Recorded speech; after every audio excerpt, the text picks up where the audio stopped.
గురుభ్యో నమః. శ్రీమహాగణాధిపతయే నమః. శుక్లాంబరధరం విష్ణుం శశివర్ణం చతుర్భుజం ప్రసన్నవదనం ధ్యాయేత్ సర్వవిఘ్నోపశాంతయే.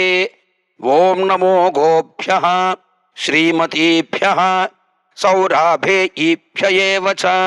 నమో బ్రహ్మానుతానిభ్యశ్చ పవిత్రాభ్యో బ్రహ్మదేవాయ నమో నమః. శాంతాకారం భుజగశయనం పద్మనాభం సురేశం విశ్వాకారం గగనసదృశం మేఘవర్ణం శుభాంగం లక్ష్మీకాంతం కమలనయనం యోగి హృద్యానగమ్యం వందే విష్ణుం భవభయహరం సర్వలోకైకనాథం.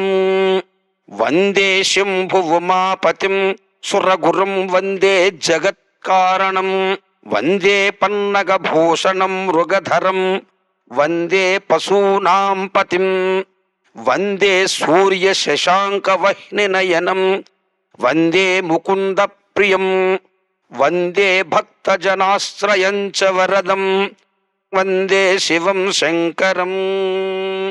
వైశాఖ పురాణం 29వ అధ్యాయమునకి స్వాగతం పలుకుచున్న మీ సామవేదం బాలసుబ్రహ్మణ్యం నమస్కారములు. సునీ మోక్షప్రాప్తి. నారదుడు అంబరీషునితో వైశాఖ మహిమను ఇట్లు వివరింపసాగాను. శృతదేవుడు శృతకీర్తి మహారాజుతో ఇట్లు పలికెను. మహారాజా, అన్ని తిథులలో వైశాఖమున శుక్లపక్షమున వచ్చు ద్వాదశి తిథి సర్వ పాపములను పోగొట్టును. ఇట్టి ద్వాదశి నాడు శ్రీహరిని సేవింపనిచో దానములు, తపములు, ఉపవాసములు, వ్రతములు, యాగములు, చెరువు మున్నగు వారిని త్రవ్వించుట అన్నియును వ్యర్థములే. ఈనాడు ప్రాతకాలమున స్నానము చేసినచో గ్రహణ కాలమున గంగానది తీరమున 1000 గోవులను ఇచ్చిన పుణ్యము వచ్చును. ఈనాడు చేసిన అన్నదానము విశిష్ట ఫలము కలుగును. ఈనాడు యముని పితృదేవతలను, గురువులను, దేవతలను, విష్ణువును అర్చించి జలకలసను దధ్యాన్నమున ఇచ్చిన వచ్చు ఫలము మాటలకందనది, అనగా చెప్పలేనంత పుణ్యము కలిగించునని భావము. ఈనాడు సాలగ్రామ దానము, శ్రీహరిని పాలతో అభిషేకించుట, పంచామృతలను అభిషేకించుట, పానకమునిచ్చుట, దోస పండ్ల రసమును, చెరుకుగడ మామిడి పండ్లను, ద్రాక్ష ఫల రసములను దానము చేయుట ప్రశస్తము, సర్వోత్తమైన ఫలదాయకము. ఇట్టి ద్వాదశి మహిమను వెల్లడించు కథను చెప్పెదను వినుము. పూర్వము కాశ్మీర దేశమున దేవవ్రతుడైన బ్రాహ్మణుడు కలడు. వానికి మాలియను అందమైన కుమార్తె కలదు. అతడు ఆమె సత్యశీలుడను వానికిచ్చి వివాహము చేశాను. సత్యశీలుడు తన భార్యకు మాలిని తన దేశమునకు కొనిపోయెను. అతడు మంచివాడే, ఆయనను ఆమె అనిన పడదు, ఆమెకిను అతడన్న పడదు. ఈ విధముగా వారి దాంపత్యము పరస్పరానుకూలత లేకుండను. మాలిని భర్త వశీకరణ చేసుకొని ఉపాయములను చెప్పుడని భర్త పరివృతులకు స్త్రీలను అడిగెను. వారును, మేము మా భర్తలను చేసిన దానిని చెప్పినట్లు చేయము, మాకు కలిగినట్లే నీకును ఫలితము కలుగునని ముందు మాకులను వశీకరణకై ఇచ్చు యోగిని వివరములను చెప్పిరి. మాలిను వారు చెప్పినట్లు ఆ యోగిని వద్దకు పోయి ధనమునిచ్చి తన భర్త తనకు వశమగునట్లు చేయమని అడిగాను. యోగినికి ధనము తన చేత ఉంగరమునిచ్చాను. ఆ యోగినియు ఆమెకు ఒక మంత్రము ఉపదేశించను. అన్ని ప్రాణులు స్వాధీనమయ్యడి చూర్ణమునిచ్చుచున్నాను, దీనిని నీ భర్త చే త్రాగింపుము. ఈ యంత్రమును నీవు ధరింపుము, ఇందువలన నీ భర్త చెప్పినట్లు వినును అని చూర్ణము యంత్రము ఇచ్చను. మాలిను సంతోషముతో ఇంటికి వచ్చును. యోగిని చెప్పిన మంత్రమును అనుష్ఠానించను. చూర్ణమును భర్తచే తినిపించను, యంత్రమును తాను కట్టుకొనెను. ఆమె భర్తకు చూర్ణము తినుచటే వ్యాధి కలిగను. మరికొన్ని దినములు ఏమియును అనలేనివాడు, చేయలేనివాడు అయ్యను.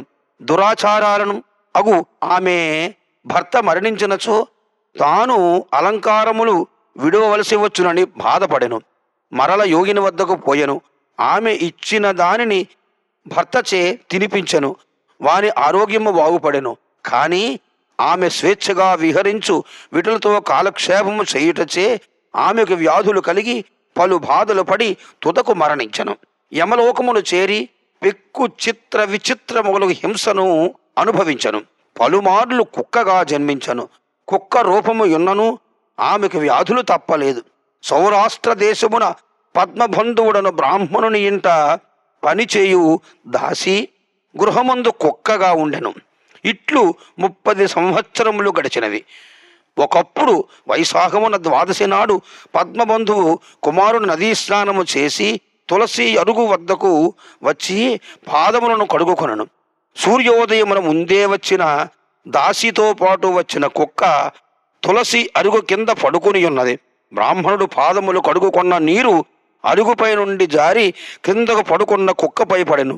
పవిత్ర జల స్పర్శ చేత కుక్కకు పూర్వజన్మ శృతి కలిగెను. తాను చేసిన పాపములు మిగుల పశ్చాత్తాపమును కలిగెను. తాను చేసిన దోషములను అన్నింటినీ చెప్పి, విప్రోత్తమ, దీనురాలైన నాపై దయ ఉంచి వైశాఖ శుద్ధ ద్వాదశి నాడు నేను చేసిన పుణ్యకార్యములను పుణ్య ఫలమును నాకు ధారపోసి రక్షింపమని బహువిధములుగా వేడుకొనను. కుక్క మాటలాడుట ఏమని ఆశ్చర్యపడిన ఆ బ్రాహ్మణుడు అది చేసిన పాపములను విని యావగించుకొనెను. తాను ద్వాదశి నాడు చేసిన ప్రాతకాల నదీ స్నాన, పూజ, కథా శ్రవణము, జపము, తపము, హోమము, ఉపవాసము మున్నగు పుణ్యకార్యముల పుణ్యం ఫలము వచ్చునని అంగీకరింపలేదు.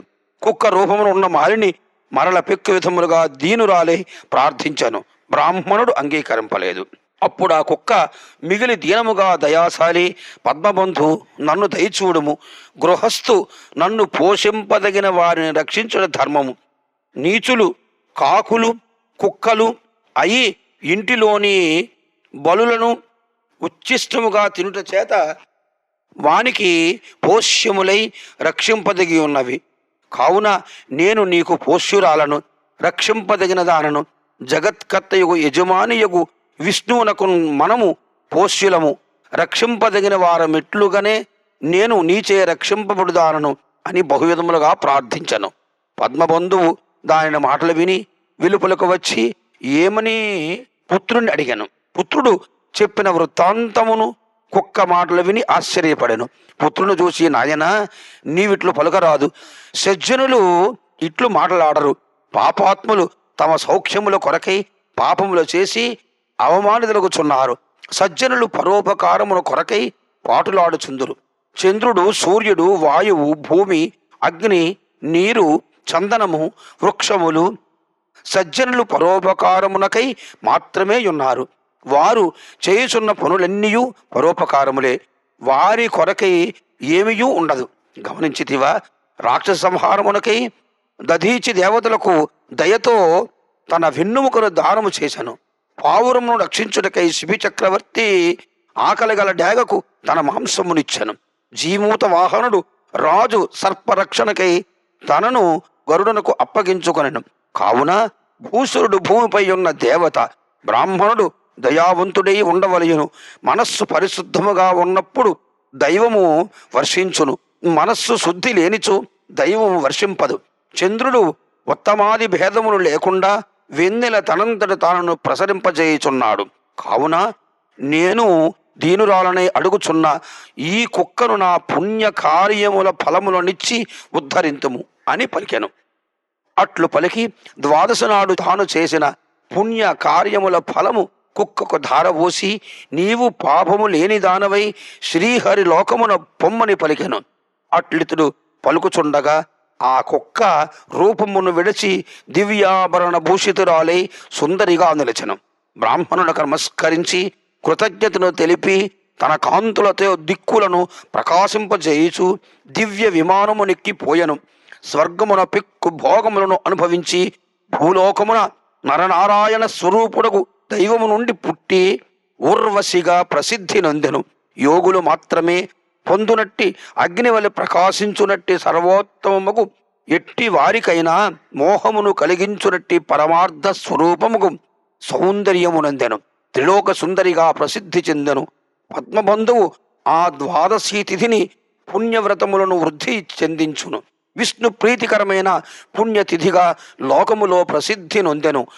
ఆ ద్వాదశి తిథి కొన్ని కోట్ల సూర్య చంద్ర గ్రహముల కంటే సమస్త యజ్ఞాదుల కంటే అధికమైన పుణ్య రూపము కలదై త్రిలోక ప్రసిద్ధి ఎందెను అని సుతదేవుడు సుతకీర్తికి వైశాఖ శుద్ధ ద్వాదశి మహిమను వివరించను. నారదుడు అంబరీషునకు వైశాఖ మాస మహిమను చెప్పెను. స్వస్తి స్వస్తి ప్రజాభ్యః పరిపాలయంతాం న్యాయేన మార్గేణ మహీం మహేషాః గోబ్రాహ్మణేభ్యః శుభమస్తు నిత్యం. లోకా సమస్తా సుఖినో భవంతు. సర్వే జనా సుఖినో భవంతు.